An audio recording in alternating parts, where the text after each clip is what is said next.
প্রসাদাৎ পরাং শান্তি স্থানাং প্রাপস্যি সৎশতম। ইহকালে পরকালে অখণ্ড ঐকান্তিক আনন্দ যদি পেতে চাও, আমার চরণে শরণ নাও। এই শরণটাই কি নেওয়া হলো? পরিপূর্ণ ভগবত চরণে প্রণতি আকতি, পরিপূর্ণ সমর্পণ হৃদয় দিয়ে নিষ্কপটে ভগবানকে কি চাইছি আমি? যতদিন সেটা না চাইব, ততদিন আনন্দ এই হৃদয়ে আমার আত্মাকে স্পর্শ করবে না, আমার জীবাত্মা আহ্লাদিত হবে না, আমার চিত্ত আমার হৃদয় প্রশান্ত আত্মা কখনো হবে না, যদি আনন্দময় সচ্চিদানন্দময় ভগবত চরণকে স্মরণ না করি। একটা কথা আপনাদের বলে রাখি, ভজন বিনা আনন্দের সন্ধান এই জগতে কোনো পার্থিব বস্তুতে আপনি পেতে পারেন না। লিখে নিন, আনন্দঘন সচ্চিদানন্দ ভগবানের ভজন ব্যতীত, ভগবত আরাধনা ব্যতীত, ভগবত স্মরণ মনন ভজন ব্যতীত পার্থিব পৃথিবীর কোনো বস্তু ব্যক্তিতেই আনন্দ নাই। কে এর মধ্যে চির আনন্দে আছেন? হাত তুলুন। আমি আপনার বাড়ির চাকরগিরি করব সারা জীবন। ভগবত আরাধনা ব্যতীত দুঃখের নিবৃত্তি হয় না, সমস্যার নিষ্পত্তি হয় না ভজন ব্যতীত। এই ভজনই দরকার। তমেবা শরণাঙ্গষ্ঠ। সুধীবৃন্দ, আছে রাতের বাজারটা আমরা দিনের বেলায় অনেকেই সেরে নেই কিনা, সারি কিনা? যৌবনে পরিশ্রম, চাকরি বাকরি, ব্যবসা, অর্থোপার্জন করি কিনা, যে বৃদ্ধ বয়সে যাতে কষ্ট, দুর্ভিক্ষ, ক্ষুধার কষ্ট না পেতে হয়। তো বৃদ্ধ বয়সে যাতে অর্থ কষ্ট, অন্ন কষ্ট না হয়, যৌবনে পরিশ্রম করেন। আর দিবাভাগে বাজার করেন যাতে রাত্রি বাজার না করতে হয়। তো পরকালে যাতে পরমানন্দ ভগবানকেই পান, সেজন্য কিছু চেষ্টা নেই। সেটা কখন? আরে রাতের বাজারটা মানুষ দিনে সেরে নেয়, যৌবনে আয় অর্থোপার্জন করে, বৃদ্ধ বয়সে সন্তানাদি পরিবারের কেউ যাতে অন্ন কষ্টে না ভোগে। তা পরকালে নিজের কল্যাণ, নিজের উদ্ধার, ভগবত প্রাপ্তির জন্য কখন করবেন? সেটাই তো বাদ পড়ে যায়। সেটাই তো আমাদের জীবনে বাদ পড়ে গেল। ভজন কখন হবে? সুধীবৃন্দ, দেখুন এই জগতে ভজনটার অন্তরায় একটি, সেটি হলো এই জগতের দিকে দৃষ্টি যেতে গেলে জগদীশ্বরের দিকে দৃষ্টি যাবে না। অপরের মন্দ, অপরের সমালোচনা, অপরের নিন্দা, অপরের লাভ ক্ষতির ঠিকাদারি ভগবান আপনাকে দেয়নি। বলছেন নিজের দিকে চাও। উদ্ধারে তো আত্মনা ন আত্মা অবসাদয়ে, নিজের উদ্ধার নিজে করে নাও। নিজের আত্মজ্ঞান, নিজের আত্মোপলব্ধি, এই জন্ম মৃত্যু অভিশাপ থেকে মুক্তির মন্ত্র তোমাকেই নিতে হবে, অন্যের দিকে তাকিও না। তোমাকে ঠিকাদারি দেয়নি জগৎ ভালো করার, জগতের দোষ দেখার, জগতের সমালোচনা করার। তুমি তোমার দিকে তাকাও। আমরা মেতে আছি জগৎ নিয়ে, অন্যকে নিয়ে, পর নিন্দা, পর সমালোচনা, পরের সব কিছু তাকিয়ে আছি বাইরের দিকে। ভগবান বলছেন এই ঠিকাদারি তোমাকে দেয়া হয়নি। তুমি নিজের কল্যাণ, নিজের উদ্ধারের জন্য এক মুহূর্তকেও বিনষ্ট না করে ভজন করো। সুধীবৃন্দ, এই জন্য বলছেন যে অন্যের দিকে তাকাতে যাবেন না। আর সূর্যমুখী ফুলটাও সূর্যকে চিনল, আর আমাকে বিবেক দিলেন, বুদ্ধি দিলেন, আমি ভগবানের দিকে মুখাপেক্ষী হলাম না। ফুলটাও তো সূর্যের দিকে মুখ করে দাঁড়ায়। আমি বিবেক পেয়েছি, বুদ্ধি পেয়েছি, শাস্ত্র পেয়েছি, তবু ভগবতমুখী হলাম না। সুধীবৃন্দ, আচ্ছা, যে খাদ্যে ক্ষুধা নিবৃত্তি হয় না তাকে খাদ্য বলবেন কি? কথা বলুন, আমরা একটু সহজ করি আলোচনাটা। যে জলে পিপাসা মিটায় না, আদৌ কি সে পানীয় জল? পানীয় জল নাই। তো যার মধ্যে মানবতা, মনুষ্যত্ব এই বোধ নাই, তাকেও কি মানুষ বলা যাবে? পিপাসা দূর করার ক্ষমতা যার নাই, সেটা পানীয় জল নয়। যে খাদ্য ক্ষুধা নিবৃত্তি করে না তাকেও খাদ্য বলা যায় না। শুধু বাহিরের অঙ্গ প্রত্যঙ্গই মানুষ নয়, মানুষের মানবতা, উদারতা, এটাই প্রকৃত মানুষের পরিচয়, সেটারই তো অভাব। আরে আগে ভক্ত পরে হব, আগে তো মানুষ হয়ে নি। মানুষ হতে গেলে চায় আত্মীয়তা বোধ, উদারতা। আত্মীয়তা বোধটা আছে, তবে পাড়া প্রতিবেশী জগতের দিকে না, স্ত্রী পুত্রের দিকে প্রবল আত্মীয়তা, অন্যের প্রতি আত্মীয়তা নাই। একে বলে মোহ, একে বলে আসক্তি। উদারতা কোথায়? আমি ভালো থাকবো, আমার পরিবারের মানুষগুলো খেয়ে পরে দিন কাটাক আর সব ধ্বংস হয়ে যাক, এটা উদারতা নয়। এই উদারতা, এই মানবতা যদি না থাকে, বাইরের আকারের কাউকে মানুষ বলা হয়নি, শাস্ত্রতা বলেনি। আগে তো মানবতাটাই আসুক, তারপরে ভক্তি অনেক দূরের ব্যাপার। সেই মানবতার আজ বড় অভাব। এই অভাবও যাবে, এই অভাব থাকবে না।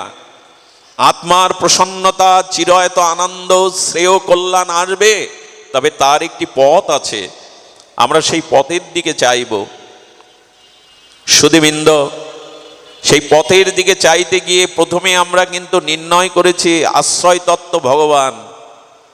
আমাদের আধার, আমাদের আশ্রয়, আমাদের নিকেতন তিনি। তার চরণ আশ্রয় ব্যতীত, তার ভজন ব্যতীত, আচ্ছা কখনই কি এটা সম্ভব হতে পারে?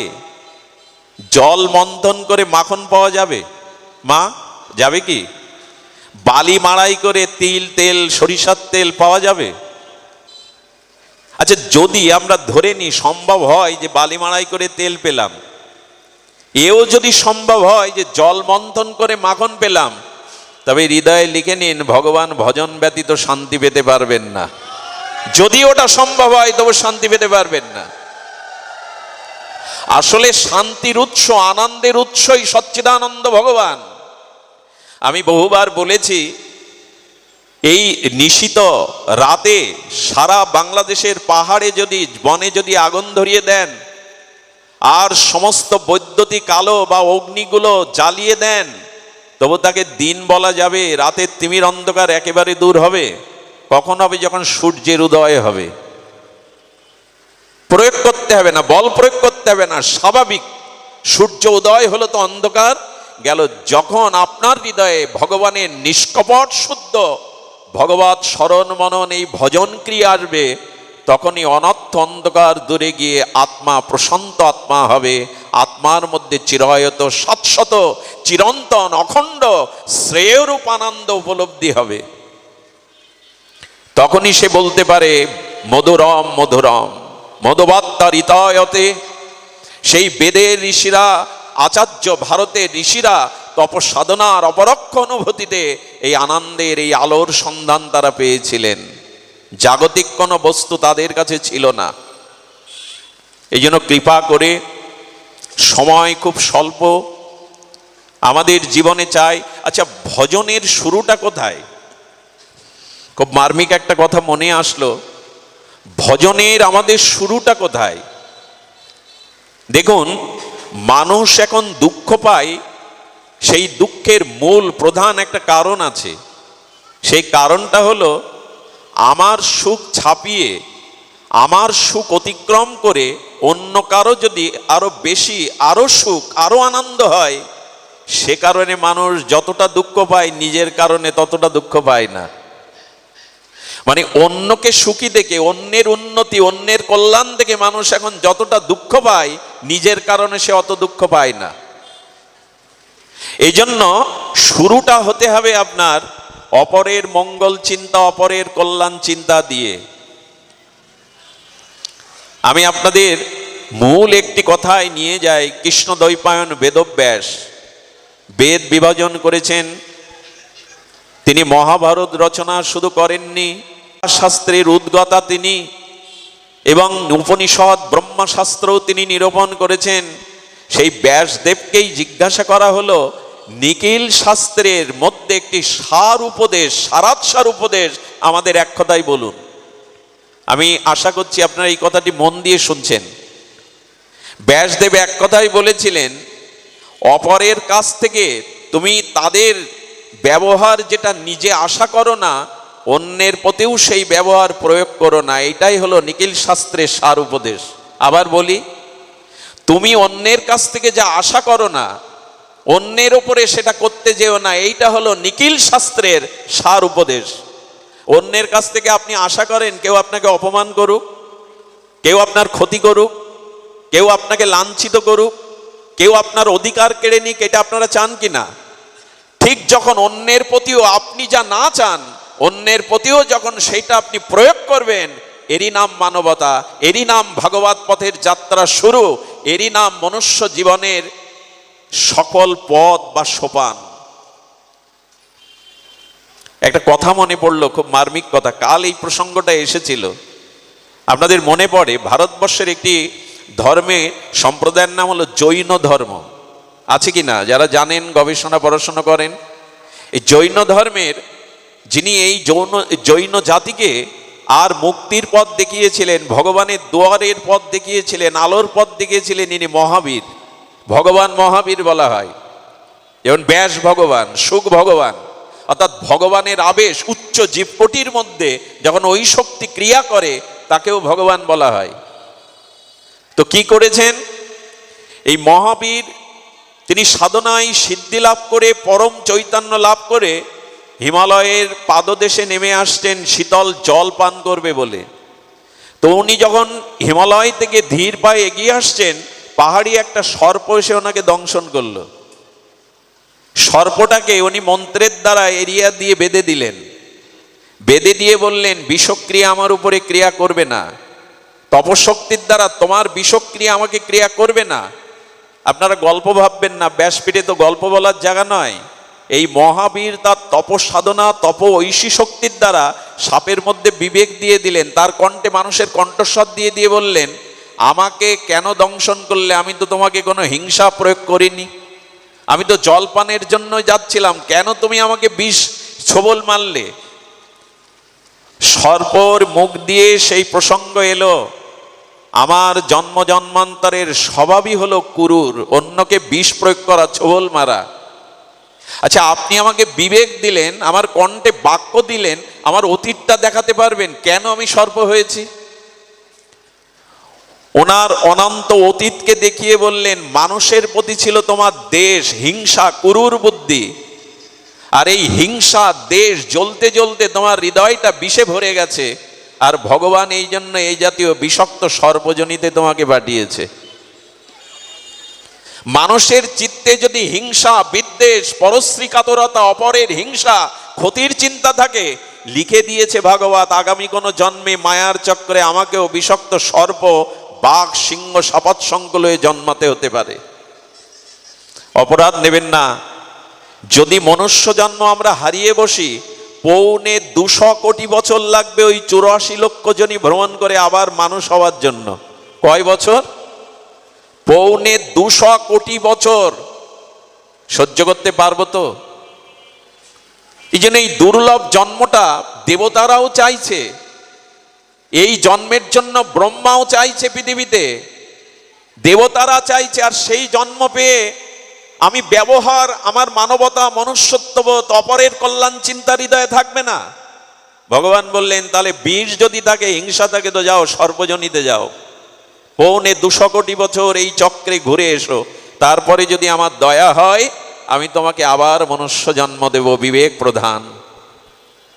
সর্পটি কাতর হয়ে বললে, প্রভু দয়া যখন করেছেন, আপনি কৃপা করুন যাতে এই জন্মে আর না আসতে হয়। আশীর্বাদ করে বললেন, আজ থেকে আর কারো প্রতি হিংসা প্রয়োগ করো না, আশীর্বাদ করছি আগামী জন্মে মনুষ্য জন্ম পাবে তুমি। ভগবান মহাবীর এই আশীর্বাদ করলেন। এই জন্য আপনি অন্যের কাছ থেকে যে ব্যবহার আশা না করেন, অন্যের প্রতি সেই ব্যবহার প্রয়োগ করবেন না। এটাই হলো শাস্ত্রের সার। অনেক বড় বড় কথা বলে আমরা ধরে রাখতে পারবো না। আগে হৃদয়টা তো মসৃণ করুন, আগে মনুষ্যত্ব, মানবতাটা তো হৃদয়ে আসুক। এই পরিচয়টাই তো আমি আগে দেই, তারপরে আমি কৃষ্ণ ভক্ত হব, রাধারানীর কিঙ্করী হব, এটা অনেক দূরে। এই জন্য কুরুর স্বভাব যেন আমরা প্রয়োগ না করি। আপনাদের কাছে বলতে এটুকু স্বাদ হচ্ছে যে দেখুন, মনুষ্য জন্মের আমাদের সর্বপ্রথম দরকার সেটি হলো অন্তরে একটু ভালোবাসার জায়গা দেওয়া। ভরে গেছে অন্তরটা কামনা, বাসনা, বিষ ও বাষ্পে। প্রথম সিঁড়িটি হলো শ্রীমন্দিরের উচ্চ কৌখায় পৌঁছাতে গেলে আর আপনাকে প্রথম সোপানে পা রাখতে হবে। আর এই প্রথম সোপানে পা রাখাটা হলো ভালোবাসাটা হৃদয়ে রাখা। সেটা শুধু স্ত্রী পুত্রের জন্য নয়, ভালোবাসাটা হৃদয়ে রাখা। আচ্ছা, লক্ষ্য করেছেন কেউ যখন কাউকে প্রিয়া যখন প্রিয়াকে, বা এই জগতের কোনো যুবক যখন যুবতীকে পারস্পরিক একটি ভালোবাসার বন্ধনে আবদ্ধ হয়, ওই সময়গুলো যে ভালোবাসতে শেখে, যে ভালোবাসে, দেখবেন তার হৃদয়টা তখন খুব কোমল হয়ে যায়, কাউকে ব্যথা দিতে চায় না, উদার হয়ে যায়, সকলের সাথে ভালো ব্যবহার করতে শুরু করে, যা পকেটে আছে দান দেন কাজে দিতে ইচ্ছা করে, নিজেকে অনেক বড় করতে ইচ্ছা করে। হয় কিনা এগুলি? জগতের কামনাযুক্ত ক্ষুদ্র মানব মানবীর ভালোবাসাও যখন যার হৃদয়ে তরঙ্গ খেলে যায়, সে মানুষ উদার হয়ে যায়, শান্ত হয়ে যায়, সকলের সাথে ভালো ব্যবহার করতে শুরু করে। তো যদি ঈশ্বর প্রেম, ভগবত প্রেমের হৃদয়ে ভালোবাসা আসে, সে মানুষ কেন ভালো হবে না? সে মানুষ কেন সকলের সাথে ব্যবহার করবে না? অবশ্যই তার হৃদয়ে এই প্রশান্তি আসবে। সুধী মণ্ডলী, এই জন্য এই বিশ্ব ব্রহ্মাণ্ডে মানুষই একমাত্র সকলের কাজে লাগতে পারে। অন্যান্য প্রকৃতি প্রাণী যারা আছে, দেবতা, সবার কাজে লাগে না। খুব ধ্যান দিন এই কথাটির দিকে। একমাত্র সৃষ্টির শ্রেষ্ঠ মান্যতা, বিবেক বুদ্ধি প্রদান, সুরনর দুর্লভ এই মনুষ্য জন্মই হলো অনন্ত ব্রহ্মাণ্ডের সে সেবা করতে পারে এখানে বসেই। এখন থেকেই আপনি সমস্ত জগতের সেবা করতে পারেন। আর সেই সেবাটা হলো জগতের মঙ্গল চাওয়া, অপরের কল্যাণ চাওয়া। এই জন্য তো এই ভারতীয় ঋষিরা আর্য দর্শন, আমাদের বেদান্ত দর্শন শিখিয়েছে, ভোরবেলা নিদ্রা ভঙ্গের পরে বিছানায় তুমি এই মন্ত্র উচ্চারণ করো, ওং সর্বে ভবন্তু সুখিনা সর্বে সন্তু নিরাময়া সর্বে ভদ্রাণি পশ্যন্তু মা কশ্চিৎ দুঃখ ভাগ ভবেৎ। আর্য ঋষিদের এই মন্ত্র, এইটিই বলা হয়েছে অন্যের কল্যাণ না চাইলে নিজের কল্যাণ হয় না। অন্যের মঙ্গল চিন্তা ছাড়া নিজ মঙ্গলের সেখান থেকে সৃষ্টিও হয় না।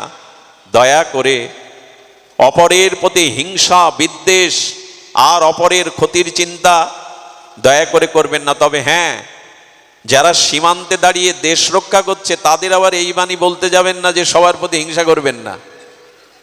ওদের হিংসাটাই ধর্ম। দেশ রক্ষা করারা শত্রু বা আততায়ীর হাত থেকে জাতি, ধর্ম, নিজের স্বজাতিকে রক্ষা করাও, সেই সময় কিন্তু এই বাণী নয়। আপনাকে কুসুমের থেকে কমল হতে হবে, আর প্রয়োজনে বজ্রের থেকে কঠোর হতে হবে, তবেই আপনি মনুষ্যত্বপ্রধান মানুষ। মানুষ মানে এই নাই যে আপনি অন্যায়কে আর অত্যাচারকেও হাসি মুখে মেনে নিলেন, এমন নয়। শুধু হৃদয়ের মানুষ সবার মঙ্গল করতে পারে, নিজের, পরিবারের, পরিবেশের, দেশের, রাষ্ট্রের। এমনকি শুনে রাখুন, মানুষ জীব জগতের কল্যাণ শুধু করতে পারে না, মানুষ পিতৃপুরুষেরও কল্যাণ করতে পারে। যারা স্বর্গগত হয়েছে, নরকেও গেছে, এই মানুষ তার ভজনের দ্বারা, আদর্শ দ্বারা পিতৃপুরুষকেও পর্যন্ত কল্যাণ করতে পারে। এটা মানুষেরই একমাত্র সামর্থ্য আছে, অন্য প্রাণীর নাই। এই জন্য আজ থেকে, এখন থেকে জগন্নাথকে সামনে রেখেই, আর যদি মনে করতে পারেন না সহসা অকারণে এ হৃদয়ে কারো প্রতি বিদ্বেষ, ক্রূর বুদ্ধি আর সর্বনাশের বুদ্ধি না রেখে হৃদয়টা সরস এবং একটু ভালোবাসায় হৃদয়টাকে ভরাবো, তবেই সম্ভব হয়। কিন্তু চাইছি কজন আমরা? মনে পড়ে মাতা পার্বতীকে নিয়ে ভগবান শঙ্কর একবার এই মৃত্যুলোকে পরিভ্রমণ করছিলেন। ধার্মিক একটি ঘটনা। তো যখন উনি আসছেন, তখন মাতা পার্বতী বলছেন, ভগবান আপনি দেখুন না, ওই খেতে এক 60 বছরের বৃদ্ধ আর 55 বছরের স্ত্রী আর তাদের কিশোর ছেলেটা কেমন পরিশ্রম করছে, কাপড়গুলি ছেঁড়া, ওদের পিঠে পেটটা মিশে গেছে, খাদ্য যায়নি, বড় অভাবী। আপনি ওদের একটু অভাব দূর করে দিয়ে আসুন, ওদের কল্যাণ করে আসুন। পার্বতীকে সত্যম শিবম সুন্দরম ভগবান শঙ্কর বলছেন, আশুতোষ বলছেন, ওদের প্রারব্ধে সুখ নাই, আর আমি দিতে চাইলে ওরা নেবে না, সে বুদ্ধি ওদের নাই। বলে আপনি ব্রহ্মার নিয়মকেও লঙ্ঘন করে জীবের কল্যাণ করতে পারেন, জান না? পার্বতীর কথা রাখতে সন্ন্যাসী বেশে গেছেন, আর ভিখারি সন্ন্যাসী বেশে গিয়ে বলছেন জয় শিব শম্ভু, হর হর মহাদেব। সাধুকে দেখে তখন বলছেন আপনি কেন এই ক্ষেতের মধ্যে এই কঠোর রৌদ্রে? বললেন দেখো আমি তোমাদের 3টে বর দিতে যাচ্ছি, আমার কাছ থেকে বর চেয়ে নাও। তো এই গরিব কৃষক এই সন্ন্যাসীর দিকে তাকিয়ে বলছেন আপনি ভিখারি, তো আপনার কাছে কি চাইবো আমি? আরে আপনার তো ঝোলাটাও নাই, আপনি ভিক্ষা করে পাচ্ছেন, ভিখারির কাছে কেউ ভিক্ষা চায়? মনে মনে শঙ্কর বলছে পার্বতী শুরু হয়ে গেছে। আরে চাইবারও তো যোগ্যতা লাগে, চাইবারও তো মনোভাব লাগে। স্ত্রী বলছে দেখো ওনাকে দেখে সাধারণ সন্ন্যাসী মনে হয় না, তা বলছেন যখন চাও না কিছু, বলে চাইতে হয় তুমি চাও, ভিখারির কাছে আমি চাইবো না, যাও তোমার চাইতে হয় চাও। উনি গিয়ে বললেন বাবা ঠাকুর মাজা পড়ে গেছে, হাড়গুলোও যন্ত্রণা করে, বার্ধক্য এসে ঘিরে ধরেছে, কাজ করতে পারি না, আমাকে এক কাজ করুন তো 18 বছরের সুন্দরী যুবতী করে দিন। তথাস্থ। এখন সেই স্বামীর সামনে 55 বছরের তার রুগ্ন স্ত্রী অপরূপ সুন্দরী 18 বছরের যুবতী রত্ন হয়ে দেখা দিয়েছে। যেই দেখা দিয়েছে স্ত্রী হাঁটতে শুরু করেছে, সেই হাতে যেটা নিগড়ানি ছিল ওটা ফেলে হাঁটতে শুরু। বলে দাঁড়াও দাঁড়াও, কোথায় যাচ্ছ? বলে আর এখানে না। ওই যে রূপ যৌবন মাধুর্য পেয়ে তখন সন্ন্যাসীকে বলছে সর্বনাশ করে দিলেন তো, ও আর আমার ঘর করবে না, যাই ঘরে ছিল একটু ফুটিয়ে খাওয়াতো, এখনো অন্য ঘরে চলে যাবে, রাজার ঘরে চলে যাবে।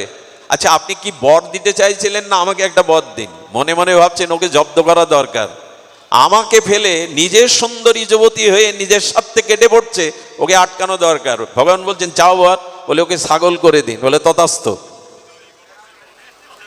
ছাগল হয়ে ওখানে ঘুরতে লাগলো। 3টে বর দিতে চেয়েছিলেন, হয়েছে 2টো। ছেলেটাকে ডেকে বলছে তুমি চাও না বর? বলে হ্যাঁ চাই, মা ছাড়া কেউ থাকতে পারে? আমার মা ছাগল হয়ে গেছে, আপনি কৃপা করে মায়ের আগের রূপ আগের অবস্থা ফিরিয়ে দিন। ভগবান শঙ্কর বললেন পার্বতী 3টে বরই দিতে চাইলাম, কিন্তু সেই একই অবস্থায় থেকে গেল। এত ভাগবত পাঠ, এত হরিনাম, এত বিদ্যা, এত শিক্ষা, জগতের এত পরিণতি দেখেও কি চাইছি ভগবানকে? নিজের কল্যাণ চাইছি আমরা? যে কিসে আমার কল্যাণ, কিসে প্রকৃত মঙ্গল? এই চাওয়াটাই আজ দরকার, ভগবানকে চাওয়া দরকার। অনেকক্ষণ আমি আপনাদের তিতো কথা দিয়ে পরিবেশটাই নষ্ট করছিলাম। আনন্দের কথা বলতে গিয়ে আপনাদের আনন্দ থেকে দূরে সরিয়ে নিয়েছিলাম। আসলে আনন্দের খনি যেখানে, চলুন সেখানে। আমরা একটা কথা একটু বলে নিই, এই যে নির্গুণা শ্রদ্ধা, এই যে ভগবত ভক্তির আকাঙ্ক্ষা আপনার আমার জীবনে কখনো জাগতে পারে না যদি কিনা কোনো মহৎ সঙ্গ আর মহৎ সঙ্গে হরিকথা প্রসঙ্গ আপনার ভাগ্যে না হয়।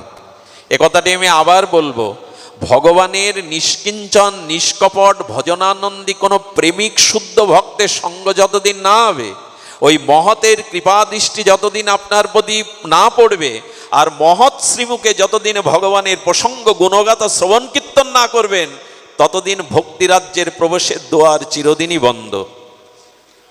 এই হলো মূল কথা। মহৎ কৃপা চাই, মহৎ করুণা ব্যতীত।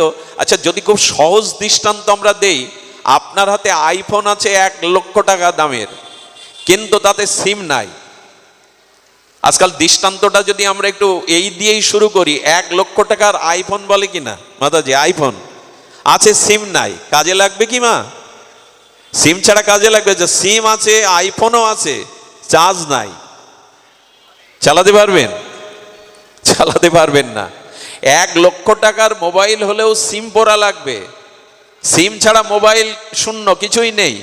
আবার সিম মোবাইল দামি হতে পারে, কিন্তু চার্জ না দিলে, আমি ওই কথাটাই বলতে চাইছি, এই সিম হলো সাধু সঙ্গ, ওখানের মধ্যে সবাই ফুটে উঠবে ভগবানের ওই মহৎ কৃপা। সাধু সঙ্গের দ্বারাই ফুটে উঠবে আপনার জীবনে ভক্তি কুসুম, অন্য কোনোখানেই সম্ভব নয়। মহৎ কৃপা বিনা কোনো কার্যে ভক্তি নয়, হবে না, হতে পারে না। কারণ সত্য রজ তম এই 3 গুণের মধ্যে থাকলে শ্রদ্ধা বিশুদ্ধ হয় না। বিশুদ্ধ শ্রদ্ধা নির্গুণা শ্রদ্ধা থেকে হয়, আর নির্গুণা শ্রদ্ধা একমাত্র শুদ্ধ ভগবত ভক্তের সঙ্গ দ্বারাই হয়। আচ্ছা, সিম সাধু সঙ্গ, ওর মধ্যেই ফুটে উঠবে ভগবানের লীলা নাম রূপ স্মরণ, কিন্তু চার্জ তো দিতে হবে। এই চার্জটাই হলো মাঝে মাঝে হরিকথা শ্রবণ। মাঝে মাঝে হরিকথা শ্রবণ না করলে চার্জ হবে না, ওটা বন্ধ হয়ে পড়ে থাকবে। আচ্ছা, আর একটা কথা বলা দরকার, একটু ধ্যান দিচ্ছেন কি? অনেক দেরিতে পৌঁছেছি, তবু ধ্যান দিন। সিম আছে, মোবাইল আছে, ওতে চার্জও দিয়ে রেখেছেন 100%, রিচার্জ করেননি। হবে কি বাবা? অপরাধ নিয়েন না, আমি বাইরের কথা বলে ফেলছি, কিন্তু দৃষ্টান্ত এই ছাড়া তো নাই। রিচার্জ করা নেই, নেট ভরা নেই, পাবেন কিছু? আসলে এই নেটটাই হলো এই যে শ্রী ভগবানের হরিকথা হরিনাম, এইগুলো সাধুর সঙ্গে আসলে ওইখান থেকে ভরা যায়। বৈদ্যুতিক শক্তিটা চার্জের মাধ্যমে মোবাইলে প্রবেশ করে। সাধু সঙ্গ, ওই যে কৃষ্ণ কথা সঙ্গ করি, কৃষ্ণ ভক্ত সঙ্গ করি, কৃষ্ণ ভক্ত অঙ্গ হেরে শ্রদ্ধান্বিত শ্রবণ কীর্তন, এর দ্বারাই আমরা ভক্তি রাজ্যে প্রবেশ করতে পারবো। সংসার তারিতে কোনো ভাগ্য কেহ তরে, নদীর প্রবাহ জয় সে কাষ্ট লাগে তীরে। না, হবে না, কোনোদিনই হবে না। মহৎ কৃপা, মহৎ সঙ্গ, হরিকথা প্রসঙ্গই আপনাকে নিয়ে যেতে পারে সেই কাঙ্ক্ষিত ভক্তির দুয়ারে, প্রেমের দুয়ারে। দয়া করে এই জন্য সৎসঙ্গ সাধুসঙ্গ চাই, যার দ্বারা আমাদের চিত্ত বেটতে আর ভগবত অভিমুখী হয়। বেশি কথা না বলে বলি, দেখুন অনেকেই আজকাল বলেন ভাগবত ধর্মটা আবার কি? তোমাদের ধর্ম বুঝি আমরা, এটা একটা কথা প্রায় উচ্চারণ হয়, দেখবেন ভাগবত ধর্ম। এটি আসলে কি? আমি এটি বলেই জগন্নাথের চরণে পুষ্পাঞ্জলি দিয়ে তার একটু লীলা কথা সামান্য আস্বাদন করে বিশ্রাম রাখবো। তবে একটু ধ্যান দিন, সময় তো অনেক চলে গেছে। আজকের দিনটা না হয় আমরা একটু হরিকথাতে কিছুটা সময় ব্যয় করি। সুধীবৃন্দ, দেখুন সেই সর্ববেদের গুহ্যতম নির্যাত সার হলো সচ্চিদানন্দ লীলাময় ভগবান শ্রীকৃষ্ণ। আর শ্রীকৃষ্ণ ভক্ত আর ভগবত শুদ্ধা ভক্তি, এই ত্রয়ী তত্ত্ব যখন পৃথক ভেদে এই জগতে প্রকাশন লীলাবিলাস করেন, কি কি বললাম? আমি তো দ্রুত বলে যাচ্ছি, একটু আমরা সতর্ক হয়ে শ্রবণ করি। সমচ্চ সার বেদের গুহ্য সারাৎসার ভগবান সচ্চিদানন্দ লীলাময় শ্রীকৃষ্ণ। বেদের সার, দুধের সার যেমন ঘিতে গিয়ে মেশে, আখের রসটা যেমন মিশ্রিতে গিয়ে শেষ হয়, সীতা মিশ্রি, দুলালের তার মিশ্রি, তেমনি বেদের গুহ্যতম সারাৎসার হলো ভগবান পরমেশ্বর শ্রীকৃষ্ণ। আর শ্রীকৃষ্ণের অভিন্ন শক্তি কৃষ্ণ ভক্ত আর কৃষ্ণ ভক্তি। ভক্তি, ভক্ত, ভগবান, গুরু, এই চার তত্ত্ব মিলেই যে আশ্রয় নিয়ে আছে। এরা চারজন কিন্তু আলাদা, নাম আলাদা, কিন্তু তত্ত্ব এক। ভক্ত ভক্তি ভগবন্ত গুরু চতুর নাম বপু এক, ইনক পদ বন্ধন কিয়ে নাশত বিঘ্ন অনেক। গুরু, ভক্ত, ভগবান, ভক্তি, চারটি নাম, কিন্তু তত্ত্ব এক। দধিটা দুধ থেকে হয়, দই থেকে মাখন হয়, ঘৃত হয়, তত্ত্ব তো দুধ। তেমন ভগবানের অভিন্ন প্রকাশ, ভগবানের ভক্ত আর ভক্তি, ভগবান আর গুরু, এরা আলাদা চারটি নাম হলেও তত্ত্ব তো এরা এক। এরা যখন জগতে ভিন্ন প্রকাশে এসে গুরু রূপে, ভক্ত রূপে, ভক্তি রূপে, ভগবান রূপে লীলা করেন, ওই লীলাতে যিনি যুক্ত হতে পারেন, এটাই ভগবত ধর্ম, এটাই জীবের শাশ্বত ধর্ম। এবং কি আশ্চর্য কথা দেখুন, স্বয়ং সচ্চিদানন্দ ভগবান যখন জগতে প্রকাশ হন, সেই নিরাকার যখন আকার ধরেন, নির্লীল যখন লীলাতে আসেন এবং নিজে একা কৃপা করবে না বলে গুরু রূপে, ভক্ত রূপে এবং ভক্তি রূপে প্রকাশ হয়ে জগতে লীলা করেন, পৃথিবীর ইতিহাসে, সৃষ্টির ইতিহাসে, এই বসুন্ধরার মাটিতে এর থেকে ঐতিহাসিক আশ্চর্য ঘটনা আর জগতে হতে পারে না। কি করে আপনাদের হৃদয়ে কথাটা স্থাপন করি বলুন তো? একটা মূল মা মা মা কৃপা করো, এখন না, এখন না মা, একটু করুণা করুন, ধ্যান দিন। আমি আপনাদের করজোরে মিনতি করে বলছি, হৃদয়ে এই কথাটা লিখে নিন, অন্তরে নিয়ে নিন। সেটি হলো সনাতন বৈদিক হিন্দু ধর্ম ব্যতীত পৃথিবীতে আর যত ধর্ম আছে সব সত্য। তার মধ্যে সার সত্য মানব কল্যাণ, জীবের কল্যাণ বলা আছে।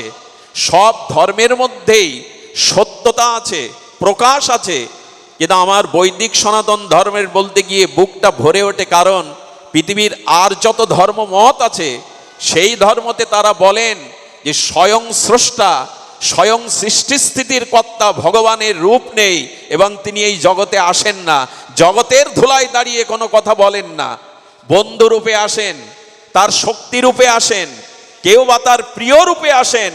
কিন্তু আশ্চর্য হলো ভাগবত ধর্ম, স্বয়ং অখণ্ড পরতত্ত্ব বিভু চৈতন্য ভগবান নররূপ ধারণ করে দ্বিভুজ মুরলীধারী হয়ে এই জগতের ধুলিতে অবতরণ করেন এবং তারই কৃপা শক্তি ভক্তরূপে গুরুরূপে ভক্তিরূপে লীলাবিলাস করেন।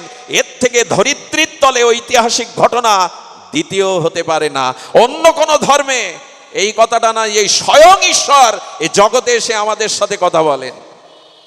উদ্ধবকে নিয়ে, অর্জুনকে নিয়ে তিনি জগতের কল্যাণ বার্তা ছড়িয়েছেন, লীলা করেছেন। লীলা পুরুষোত্তম ভগবান, লীলাময় জগন্নাথ জগতে তিনি স্বয়ং বিভু চৈতন্য হয়ে লীলা করেছেন। এইটা এই পৃথিবীর ইতিহাসে ঐতিহাসিক ঘটনা। অনেকেই হিন্দু ধর্ম সম্পর্কে বলেন, সনাতনকে বলেন, তোমরা যে হরে কৃষ্ণ করছো, এতে কৃষ্ণ নামবে তো, এতে কৃষ্ণ পাওয়া যায় তো। কথাটা কার মনে এসেছিল জানেন? দিল্লির সম্রাট আকবরের মনে। শুনুন, আকবর একজন কৃষ্ণ ভক্ত হরিনাম সংকীর্তন করছে, তাকে বলছে এই ডেকে শোনো, কার নাম করছো? বলে আমার প্রেমময় লীলা পুরুষোত্তম ভগবান শ্রীকৃষ্ণের নাম। এই নামে তাকে নামাতে পারবে? বলে শাস্ত্রে আছে নাম নামায়তি ইতি, নামীকে নামিয়ে আনে, তার নাম নাম।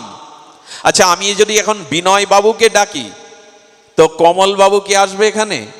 নাম তো নামীকে নামিয়ে আনে, এই জন্য নাম। সম্রাট আকবর যুক্তিবাদী ছিলেন। উনি বললেন কৃষ্ণ নামে কৃষ্ণকে নামানো যায়, পাওয়া যায়, 1 মাস সময় দিলাম, প্রমাণ দিও।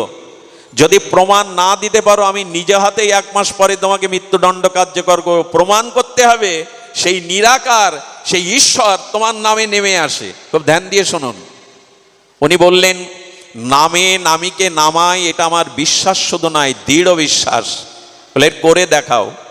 এক বনের মধ্যে গিয়ে চারিদিকে লতা পাতা দিয়ে ঘিরে ওর মধ্যে জপ করতে শুরু করেছে, তবে হরে কৃষ্ণ নাম না। কি নাম জপ করছে জানেন? 1 মাসে প্রমাণ দিতে হবে তো। ও জপ করতে শুরু করেছে আকবর আকবর আকবর আকবর আকবর। আরে পাশে যারা ছিল তারা বলছে এই নামটা তো ভগবানের নাম করা ভক্তই নি, আকবরের নাম জপ করছে কেন? কথাটা আস্তে আস্তে পাড়ায় গেল, পাড়া থেকে নগরে গেল, নগর থেকে আর আকবরের একজন কর্মচারীর কাছে কথাটা গেল। আকবরকে গিয়ে বললেন যাকে প্রমাণ করতে বলেছেন যে হরি নামে তিনি তো আপনার নাম জপ করছে জঙ্গলে বসে, আকবর আকবর, খাওয়া নেই দাওয়া নেই, শুধু আকবর আকবর জপ করছে। আর বললেন আমার বিশ্বাস হয় না, আরে ও তো ভগবানের নাম জপ করতে আমার নাম জপ করবে কেন? বললেন এক কাজ করো। উনি সিপাহি দিয়ে, ওনার গুপ্তচর দিয়ে বললেন দেখে এসো ঘটনাটা সত্য কিনা। দেখে এসে বলছে মহারাজ দিন নেই রাত নেই শুধু আকবর আকবর আকবর। বললেন আমি যাব ওর কাছে। আকবর নিজে এলেন, নিজে কানে শুনছেন যে ও আদর ভরে আকবর আকবর উৎকণ্ঠায় ডাকছে। আকবর সামনে গিয়ে বলছেন তোমার প্রমাণ করার কথা ছিল, আজ 15 দিন হয়ে গেল, তুমি হরিনাম ছেড়ে দিয়ে আকবর আকবর করছো কেন, আমাকে ডাকছো কেন? বলে সম্রাট আমি যে আপনাকে ডাকছি এটা তো আমি আপনার কানে গিয়ে বলিনি, কানের কাছে নাম নেই না, আপনি এখানে কেন? বলেন আপনি আমার নাম নিচ্ছেন ভগবানের নাম ছেড়ে, আমি আসবো না যে কেন আমার নাম নিচ্ছেন? বলে দিল্লীশ্বর হয়ে যদি জঙ্গলের আড়ালে আকবরকে ডাকলে সম্রাট আকবর এসে দাঁড়া দেয়, করুণাময় ভগবানকে ডাকলে কেন ভগবান আসবে না? ভক্তের ভক্তিতে ভগবান কেন নামবে না? অবশ্যই তিনি নেমে আসেন। বিশ্বাস রাখুন নামে, নাম নামায় অতি ইতি। কিন্তু দুঃখ কোথায় জানেন? আজকাল 24 প্রহার, এখানে কত প্রহার হয় আর্য ধর্মসভায়? 24 প্রহার 56 প্রহার। ফরিদপুরের দিকে দেখি 8 দিনও হয় অন্যান্য অঞ্চলে। কিন্তু আমার প্রশ্ন হলো এত নাম, এত হরিকথা, ভগবান নামে কই? আমার হৃদয়ে ধরা দেয় কই? কোথায় ধরা দেয় না তার কারণ আমাদের আচার্যরা বলেছেন। আমাদের হবিবপুরের মহারাজ একটা কথা বলেছিলেন, মা কিছু মনে করো না, সনাতন হিন্দুর ঘরে যদি অভাব না থাকে তবে হাঁস মুরগি পুষতে যেও না। অভাব থাকলে অন্য কথা, জীবন জীবিকার জন্য করতে পারেন। আমি দেখেছি আমার গ্রামে হাঁসগুলোকে সন্ধ্যায় হাঁসের কুঠিরিতে ডেকে, ওই কুঠিরিতে তুলতে গেলে কি দিয়ে ডাকে জানেন? কি দিয়ে ডাকে মা হাঁসকে? চই চই চই চই বলে ডাকে। ডাকে কিনা? ভুল বলছি না তো মা? খুদকুড়ো দিয়ে একটা হাঁসকে চই চই বলে ডাকলে, আদর করে যদি হাঁস কুঠিরিতে এসে ধরা দেয়, আদর করে ভগবানকে ডাকলে ভগবান আসবে না? ভগবান আসবে না? ওই ডাকটা কি কেউ কুরুর করে বলে চই চই এরকম বলে ডাকে? আদর করে ডাকে চই চই চই চই। ওগো, একটা হাঁস সে যদি চই চই শব্দে আদর করে ডাকলে ঘরে আসে, অনুরাগ দিয়ে চোখের জলে ভগবানকে ডাকো, সে অবশ্যই আসবে। কারণ তার থেকে করুণার হৃদয় অনন্ত বিশ্ব ব্রহ্মাণ্ডে কারো নাই। তিনি বিগলিত কারুণ্য বিগ্রহ। ভগবানের করুণা গুণটা সবকিছু ছাপিয়ে গেছে। মুরগি ঘরে তুলতে গেলেও দেখবেন অনেকেই টি টি টি টি এরকম কি শব্দে ডাকে। হাঁস মুরগি যদি শব্দে কাছে ধরা দেয়, ভগবান কেন দেবে না? তবে অনুরাগে ডাকতে হবে, ওটাই তো অভাব আমাদের। একটু অনুরাগ দিয়ে ভগবানকে ডাকুন। হৃদয় দুয়ার খুলে নিষ্কপটে শুদ্ধ হৃদয়ে তাকে ডাকুন, তিনি আসতে বাধ্য। মাতৃসাধক রামপ্রসাদের একটা গানে তিনি বলেছিলেন, বলছেন, আমি মন্ত্রতন্ত্র জানি নে মা, শুধু জানি এই, তোকে ডাকার মতো ডাকলে তুই আসবি নে, তোর এমন সাধ্য নেই। তোকে ডাকার মতো ডাকলে তুই আসবি নে, তোর এমন সাধ্য নেই। দেখে দেখুন, এই জগন্নাথেরই কথা মনে পড়ে। লীলাময় আনন্দ ঘন বিগ্রহ। এই জগন্নাথ কে জানেন? কৃষ্ণ রাধা মাধুর্য বিরহে বিগলিত সারাৎসার মাধুর্য বিগ্রহ জগন্নাথ। রাধা কথা, ব্রজের কথা শুনতে শুনতে বিগলিত হয়ে গেছিলেন কৃষ্ণ। এই মাধুর্য বিগলিত বিগ্রহ জগন্নাথের একজন ভক্ত ছিল, মহন্তী তার নাম। এই মহন্তীর রাজ্যে দুর্ভিক্ষ আসে। 2 বছর অনাবৃষ্টি, খরার জন্য দুর্ভিক্ষে আর যখন গ্রামের সবাই মরতে বসেছে, 2 পুত্র আর স্ত্রীকে নিয়ে নিজেও মরতে বসেছে। স্ত্রী বলল, ওগো, মা হয়ে মরতে পারি, কিন্তু সন্তানকে খাদ্যের অভাবে মরতে দিতে পারি না। আমি যে মা, কিছু একটা করো তুমি। হঠাৎ মনে পড়েছে, প্রভু তুমি সাক্ষাৎ লীলা পুরুষোত্তম রূপে, লীলাময় রূপে কারণ্য মূর্তিতে, বিগলিত মাধুর্য মূর্তিতে পুরীধামে আছো। হে জগন্নাথ, তুমি ছাড়া যে কোনো বন্ধু নাই, তুমি ছাড়া যে নিজজন কেউ নাই। দেখবেন সব ভগবানের চক্ষুগুলো আকার্ণ বিস্তৃত পদ্মের পাপড়ির মতো, কান পর্যন্ত লম্বা। গৌর হরির চোখ দেখুন, নিতাই চাঁদের চক্ষু দেখুন, ভগবান শ্রীকৃষ্ণের চক্ষু দেখুন, আকার্ণ বিস্তৃত পদ্মের পাপড়ির মতো কমল নয়ন। কিন্তু জগন্নাথের চোখটা চকাচক কেন, বড় কেন? আসলে এই কারণে উনি বললেন, পলক পড়লে যদি জীবের করুণার দৃষ্টি রুদ্ধ হয়ে যায়, জীবের প্রতি করুণার দৃষ্টি অনিমেষ নয়নে চেয়ে আছে, এই জন্য তার চকা নয়ন, বড় নয়ন, যাতে জীবের প্রতি এক মুহূর্ত তার দৃষ্টি বাদ না পড়ে। সুধীবৃন্দ, জগন্নাথ তাকে ডেকে বলছেন, স্ত্রীকে ডেকে বলছেন, দেখো আমার এক বন্ধু আছে, বড় লোক বন্ধু, নিশ্চয়ই সে আমাদের ফেলবে না, ফিরাবে না। চলো না, তুমি ছোট ছেলেটাকে নাও, আমি কোলে নি মামনিকে, চলো সেই বন্ধুর দুয়ারে যাই, বন্ধু ফিরাবে না। একটা কথা বলি, এই জগতে বন্ধু অনেক পাবেন, কিন্তু গুরু বিনা, ভগবান বিনা প্রকৃত বন্ধু এই সংসারে পাওয়া বড় দুষ্কর। ওর মনে বিশ্বাস এসেছে যে জগন্নাথ আমার বন্ধু, ফিরাবে না আমায়। 2 দিন পায়ে হেঁটে ক্লান্ত শ্রান্ত হয়ে ডাকতে ডাকতে বলছেন মনে মনে, জগন্নাথ তুমি তো অন্তর্যামী, তুমি তো হৃদয়ের কথা জানো, আমাকে আমার স্ত্রী পুত্রের কাছে ছোট করো না। আমি বড় মুখ করে বলেছি, আমার একজন ধনী বন্ধু আছে, সে উদর, সে আমাদের ফিরাবে না। অন্তত স্ত্রী পুত্রের কাছে আমাকে মিথ্যাবাদী সাজিও না জগন্নাথ। 2 দিন এই অনুরাগের, এই অকৃত্রিম নিষ্কপট হৃদয়ের নিবেদন আবেদন জানাতে জানাতে 2 দিন পরে আর পুরীধামে এলেন, উৎকল ধামে এলেন। বালুর উপরে বসে তার স্ত্রী বলছে, কই তোমার বন্ধু? আর যেতে পারবো না। বলে, এই তো বন্ধুর দেশেই এসেছি, একটু অপেক্ষা করো, বন্ধু আসবে। সন্ধ্যা ঘনিয়ে যখন রাত নেমেছে, স্ত্রী বলছে, কেন প্রতারণা করছো? কেন তুমি মিথ্যা বলছো? তোমার কোনো এরকম নির্ধনীর কোনো বন্ধু থাকে না? এরকম কাঙালের, দুর্ভিক্ষ কবলিত কাঙালের কোনো বড়লোক বন্ধু থাকে না? কেন আমাদের মিথ্যা প্রস্তাবনা দিচ্ছ? বলে মিথ্যা নয়, একটু দাঁড়াও। জগন্নাথ মন্দিরের দুয়ার তখন বন্ধ হয়ে গেছে। দূর থেকে আকুতি দিয়ে বলছেন, একবারের জন্য প্রমাণ করবে না যে তুমি প্রকৃত বন্ধু জগতে?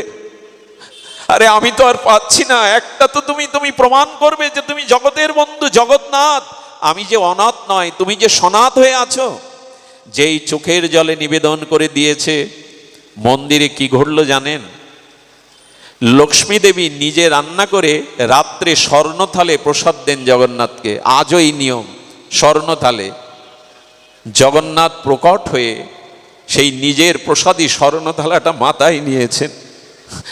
মাথায় নিয়ে বেরিয়ে এসে ডাকছে, মহন্তী তাকিয়ে দেখো, আমি এসেছি তোমার কাছে, তাকিয়ে দেখো। ওই জগন্নাথের মধুর কণ্ঠধ্বনিতে ওদের মোহ নিদ্রা ভেঙে গেল। উঠে তাকিয়ে দেখছেন, এই বাচ্চাকে ঠান্ডা করুন, তাকিয়ে দেখছে সাক্ষাৎ লীলাময় বিগ্রহ, কারুণ্য ঘন শ্রীমূর্তি জগন্নাথ দাঁড়িয়ে, প্রেমময় বিগলিত মূর্তি। তুমি এসেছো, তুমি এসেছো বলে এত ব্যাকুল হয়ে ডাকলে, তার কাছে না গিয়ে পারো? ডাকো, গিন্নিকে ডাকো, তোমার সন্তানদের ডাকো, প্রসাদ পেয়ে নাও। জগন্নাথকে দেখে ক্লান্তি দূর হয়ে গেছে। আর বললেন, বৌঠান ওদের মুখে এই 56 ব্যঞ্জন তুলে দাও। জগন্নাথ দাঁড়িয়ে দাঁড়িয়ে বন্ধুর সেবা দেখছে। এত করুণা কার আছে গো? এত দীনবন্ধু কে আছে আমাদের? প্রসাদটা যখন খাচ্ছে, একটা কথা বলি, আপনারা কথাটা বিরূপভাবে নেবেন না। সব জায়গায় অন্ন পাবেন না, অন্নটা অন্তত পাবেন না। ফল, জল, মিষ্টি ইত্যাদি পেতে পারেন, কিন্তু অন্নটা সকল জায়গায় পাবেন না। আচ্ছা, দুর্যোধনের সাথে ভগবান শ্রীকৃষ্ণের জাগতিক একটা সম্বন্ধ ছিল। লক্ষণা অর্থাৎ দুর্যোধনের মেয়ের সাথে শ্রীকৃষ্ণের ছেলে শাম্বের বিবাহ হয়। তো বিয়ায় সম্পর্ক হয়। 56 ব্যঞ্জন রান্না করেছিল, কৃষ্ণ পেয়েছিল দুর্যোধনের অন্ন? একটু কথা বলুন, পেয়েছিল? কিন্তু ক্ষুধার্ত জগদীশ ভগবান বিদুরের বাড়িতে গিয়ে খুঁজছে গিয়েছিল, 20 বার বলেছিল আমাকে খেতে দাও। ভগবান জানাচ্ছেন যে অন্নটা অসৎ পথের দ্বারা ওই অন্ন ক্রয় করা, যারা পাত্র শুদ্ধ নয়, আদার শুদ্ধ নয়, দেখুন অপরাধ নেবেন না, বিড়ি টানতে টানতে লুঙ্গি পরে আর গাল গল্প করতে করতে খিচুড়ি প্রসাদ জগন্নাথের নামে চালিয়ে দিয়েন না। এটা প্রসাদ নয়, বরঞ্চ যারা ওটা পাবে, যারা ওটা প্রস্তুত করেছে, তাদের বৃত্তিটা আপনার মধ্যে প্রবেশ করবে। আমি আগেই বলছি, অন্য কিছু পেতে পারেন, অন্যের সাথে সাথে নিজের স্বভাব বৃত্তির একটা সংযোজন ঘটে। সব জায়গায় এই জন্য অন্ন পাওয়ার কথা নয়, তবে শ্রদ্ধা শুদ্ধতা থাকলে। আচ্ছা, আমরা যে ভগবানকে ভোগ লাগাই, জগন্নাথ, রাধারানী, নিতাই গৌর এই প্রসাদটা গ্রহণ করেছেন, ভোগটা প্রসাদ হয়েছে, তিনি অধর দিয়ে চক্ষু দিয়ে আস্বাদন করেছেন। বুঝবেন কি করে যে এই ভোগটা প্রসাদ হয়েছে? 3টে লক্ষণ আছে যদি ভগবান গ্রহণ করে ওই ভোগ। কয়টা লক্ষণ? 3টি লক্ষণ। একটি হলো, ওই প্রসাদ যদি অধরামৃত ভগবান গ্রহণ করে থাকেন, যথার্থ সদাচারের দ্বারা, নিবেদনের দ্বারা, ওই প্রসাদটা দেখলেই আপনার চিত্তে আনন্দের উত্তাল তরঙ্গ বইবে, দেখা মাত্র হৃদয়ে আনন্দ জাগবে দর্শনে।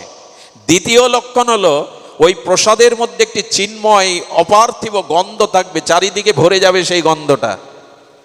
শ্রী গোবিন্দ, রাধারানী যদি কোনো প্রসাদ গ্রহণ করেন, ওটা দিব্য চিন্ময় অপার্থিব গন্ধ থেকে আসবে। আর তৃতীয় লক্ষণ হলো, ওই প্রসাদ গ্রহণ করলে দেহে অলসতা, নিদ্রা আসবে না, ভজনে স্পৃহা বাড়বে, ভজনে অনুরাগ বাড়বে। এই 3টি লক্ষণই হলো ভগবানের প্রসাদ। তো যখন ওই প্রসাদ পেয়েছে জগন্নাথের, ওদের চিত্তে আর ক্লান্তি নাই, আর কোনো নিরানন্দ নাই।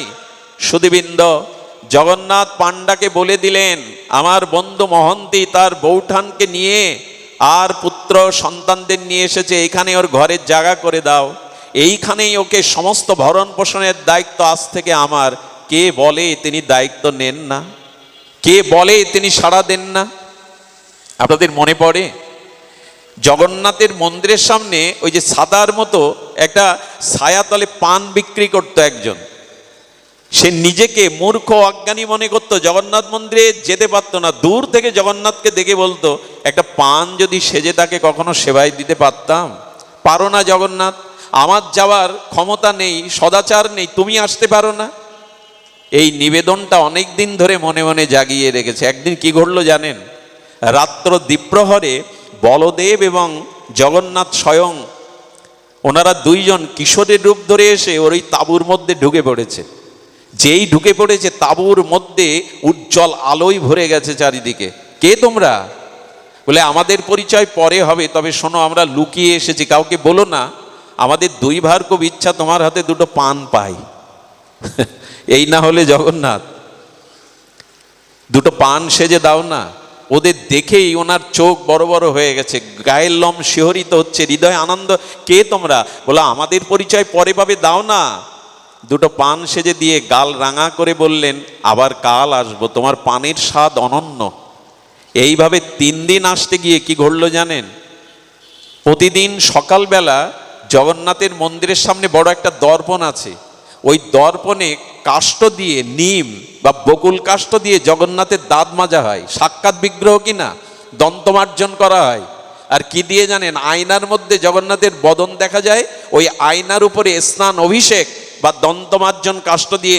ওর একটা কাঠি তো হরিদাসের জন্য মহাপ্রভু পুঁতে রেখেছিল, যেটা সিদ্ধ বকুল নামে খ্যাত, দন্ত কাষ্ঠ। তো ওইভাবে যখন দন্ত মার্জন করতে গেছে, দেখে পানের লাল হয়ে গেছে দাঁত আর গাল। 3 দিন ধরে পান খাচ্ছেন, তো লাল হবে না গাল? বলে আমরা তো এখানে অন্য কিছু দেই না। জগন্নাথের গাল রাঙা টকটকে হয়ে গেছে, অধর টকটকে হয়েছে। কারণ কি? পরের দিন একই দৃশ্য, রাজাকে সংবাদ দিল মূল পাণ্ডা এলো। আরে জগন্নাথের গাল লাল কেন, এত টকটকে কেন? রাজা বলল আজকে রাত্রে পাহারা দেবে, জেগে থাকবে, কি ঘটনা নিশ্চয়ই ঘটছে অন্তরালে। কি বলবো আপনাদের? দেখলো বিগ্রহ থেকে বেরিয়ে কৃষ্ণ বলরাম, জগন্নাথ বলভদ্র বেরিয়ে ওই শিশুর রূপ ধরে ওখানে গেছে। এই দৃশ্য পান খেয়ে আবার বিগ্রহের মধ্যে তারা সমাহিত হয়েছে। পরের দিন এই পানওয়ালাকে পাণ্ডা এসে প্রণাম করে বলছে কে তুমি? সারাটা জীবন তার সেবা করলাম, চেয়ে কখনো কিছু পাইনি গো, কে তুমি? আমি জগন্নাথের পাণ্ডা, কিন্তু প্রণাম নাও আমার। কি অনুরাগে ভালোবেসেছো যে তোমার দুয়ারে পান নিতে আসে জগন্নাথ। বলো সে কি জগন্নাথ আসে? বলো দেখবে এসো, গাল রাঙা হয়ে আছে তার। শোনো আজ এক কাজ করো, আজকে যদি তোমার কাছে আসে তবে তুমি বলবে দক্ষিণা ছাড়া, মূল্য ছাড়া আমি পান আর ফিরি কতদিন দেব। দেখি কি বলে। আজকে আটকে দেবে, আজকে তোমরা আটকে দেবে। ওই রাত্রে মধুর কণ্ঠধ্বনিতে এসে যেই ডাকছে, ও জেগে আছে, সঙ্গে সঙ্গে চোখ খুলে বলে পান দা। বলো দেখো আমিও তো দরিদ্র মানুষ, এভাবে প্রতিদিন যদি পান নিয়ে নাও আমারও তো চলবে সংসার। এক কাজ করো, আমি দিতে পারি, আজকে দক্ষিণা না দিলে, মূল্য না দিলে আমি এই পান তোমাদের দেব না। সঙ্গে সঙ্গে জগন্নাথের গায়ে দামি মুক্তাখচিত একটা আবরিত কাপড় ছিল, মহামূল্যবান। ওটা দিয়ে বলছে আমাদের কাছে তো পয়সা কড়ি থাকে না, এটা দিয়ে এইটা নিয়ে তুমি পান দুটো দাও।